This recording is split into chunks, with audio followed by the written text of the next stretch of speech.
Join the community of more than 2 million Binomists who are investing online with Binomo. Start trading today with Binomo.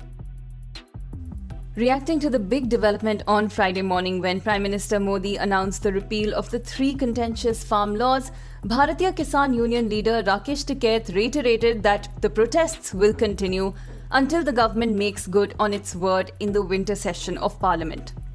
Apologizing to farmers, Prime Minister Modi had announced that the 3 laws would be withdrawn in the winter session of Parliament.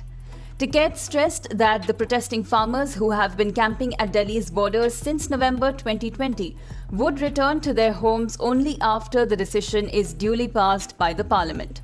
Tikait tweeted in Hindi, "The protest will not be withdrawn immediately. We will wait for the day when the farm laws are repealed in Parliament.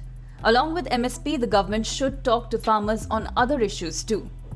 Addressing the nation on the occasion of Guru Nanak Jayanti, the Prime Minister said the 3 farm laws were for the benefit of farmers, but we couldn't convince a section of farmers despite our best efforts. The government's climb down is being read as a decision prompted by the upcoming elections in Punjab. On the other hand, the leaders of Samyukt Kisan Morcha have welcomed this decision of the central government by issuing a statement. The SKM said that they would keep an eye on the repeal of this law in Parliament. Former Congress leader and ex-Punjab Chief Minister Captain Amarinder Singh tweeted, "Great news, thankful to Prime Minister Modi ji for acceding to the demands of every Punjabi and repealing the 3 black laws on the pious occasion of Guru Nanak Jayanti. I am sure the central government will continue to work in tandem for the development of Kisani." He ended it with the hashtag "No Farmers, No Food."